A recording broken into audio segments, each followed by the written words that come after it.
Hello, ETF fans. Mike here with, I guess, call it a category spotlight slash factor flavors video insight for you. You know, we all know that financially engineered ETFs are coming to market at a very high rate, and one of the most popular categories is synthetic income.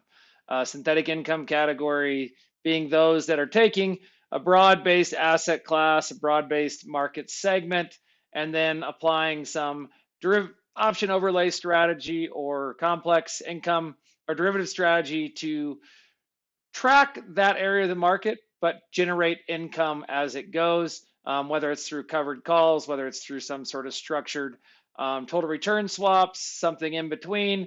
They're basically creating synthetic income or derivative income through these product sets.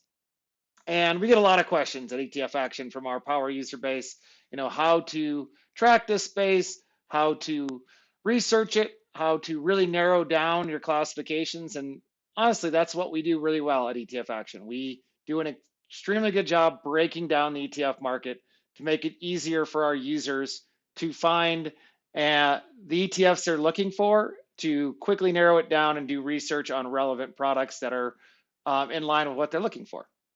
So with that lead in, just real quick on the synthetic income space, as a great starting point, I would encourage you to go to our ETF channel, non-traditional synthetic income. You know, read a couple of our weekly updates. We do these channel recaps for a reason. They break down what's happening in the channels, the size, who are the biggest players, all that good information, just a wealth of information here, as well as if you go to the channel starting point, we'll have intros, investment primers, links to the appropriate dashboards, all that good stuff. But what I want to do is I want to go beyond the basic breakdown of synthetic income. So let's first start with, the synthetic income at a broad level. So I'm going to go into my navigator tool, just give you an idea of what this marketplace looks like. I'm going to set a couple of quick filters. First and foremost, we do consider these to be an asset class non-traditional, because anytime you start applying a bunch of derivatives to something, it loses the characteristics of the underlying and can have very different risk return profiles. So under non-traditional, I'm going to put that there. And then under composite, I'm going to say non-traditional synthetic income. And this is going to be step one, just a kind of starting point. So we can see, I'll remove asset class. We can see that non-traditional synthetic income. We have 6 underlying categories for synthetic income. The largest being equity. So the traditional covered call type strategies, put rights that are tracking an equity index. Then we have single stocks, which obviously we know are growing very quickly. Fixed income, there are strategies that hold fixed income ETFs and then write covered calls on that because they can trade like an equity and boost income and do covered call or synthetic income strategies on that. Crypto is growing space, commodity, and multi-asset strategies. Today's specific area we're going to focus into is going to be non-traditional synthetic income equity. So I'm going to set a couple more filters here, right? And I'm going to go in, set a filter to be just that equity segment. And then at this point, we have a lot of products. So where do you go from here if you really want to narrow in, like, hey, I'm looking for, somebody that's writing covered calls in the NASDAQ or growth strategies or broad-based US equity or developed markets or emerging markets. Where do you begin? And that's really why we here at ETF Action created the beta tracker. So what we did, for every one of our category segments, we define an ETF that's considered its beta tracker. So in this case, since this is equity, it's all going to be broad-based benchmarks. But if I go into my classification for groupings, I'm going to add in that beta tracker underneath category. I don't need composite anymore. And what you'll see is we're able to break down the market now by kind of that major composite. So IWB is our large cap blend beta tracker. So there's 74 ETFs, $81 billion. Now, these are very, very different across these different structures, but it's a good starting point to narrow down. Now, hey, I'm looking for growth, right? This is where you're going to see all your NASDAQ strategies that are writing covered calls or doing income strategies on NASDAQ, et cetera. If you look at this from kind of a breakdown of AUM, I'll just hit apply to my charts. One, you're going to see just the massive growth rate, but I'll switch this to beta tracker. You'll see that massive growth rate that we've seen in this space over the last 5 years, basically to non-existent the end of 2020 with under $3 billion. Today we're sitting at $140 billion in this category. So just really impressive growth rate. But we can see it's broken down. You got the Russell 1000 being that large cap blend.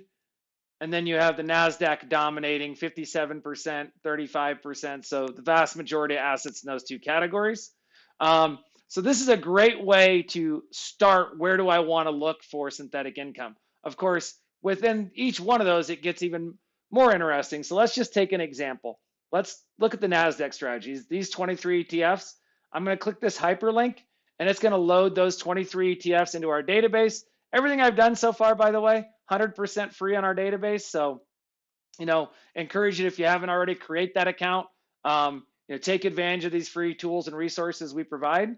Now that I've done this, we can this is sorted by AUM, so we can see JP Morgan, JEPQ, QYLD, QQI, Goldman Sachs is your biggest, the billion-dollar kind of club there, if you will.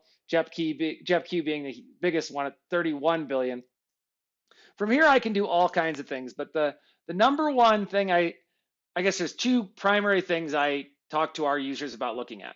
First is, how are they creating income synthetically? What is it that they're doing?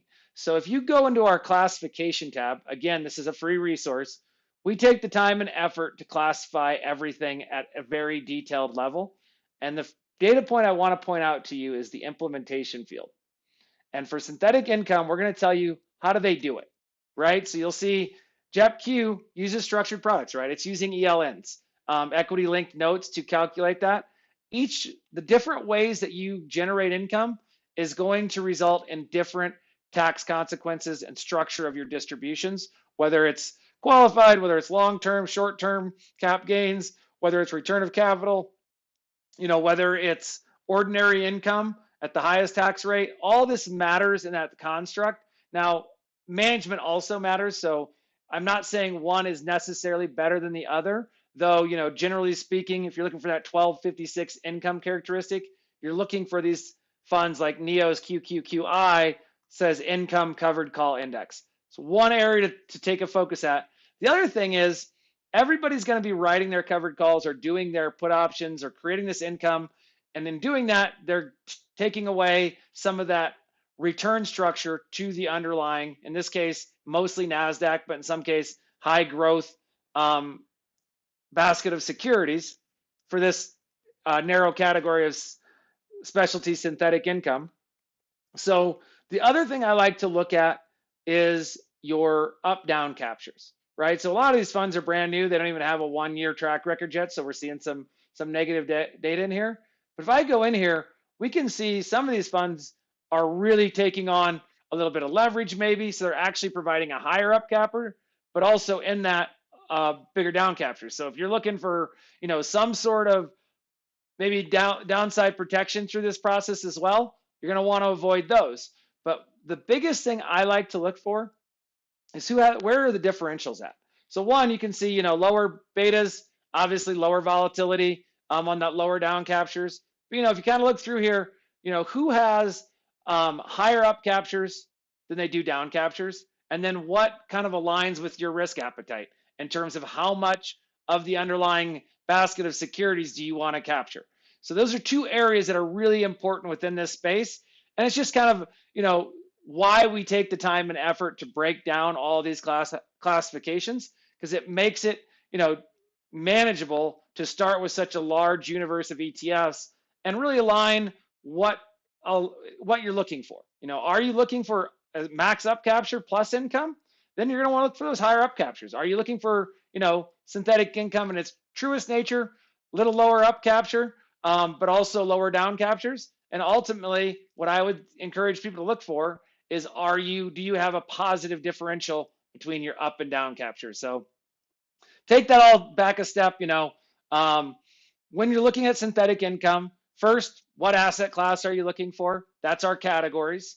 Second, what market segment are you looking for? That's where the beta tracker can be really beneficial to group by that beta tracker. And then third, how are they generating that income? That classification, that implementation field is going to tell you what type of strategy they're using.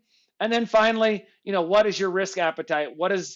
How much of the underlying exposure do you want to capture, or are you trying to capture, in terms of your risk profile and how much income you're getting? And that takes me to the last piece I almost forgot, but you're obviously also going to want to look at our distributions and taxes page and look at those indicated yields and look at those distribution trailing 12-month yields to kind of get a sense. Some of these are really all about income.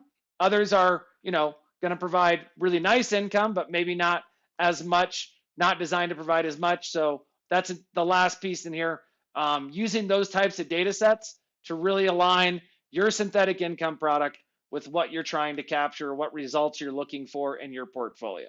That's the category insight, factor flavors, video insight of the day.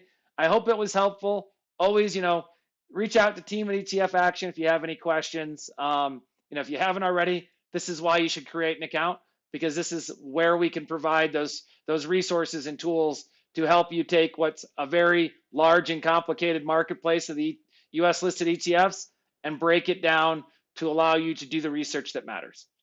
Have a great day. We'll talk soon.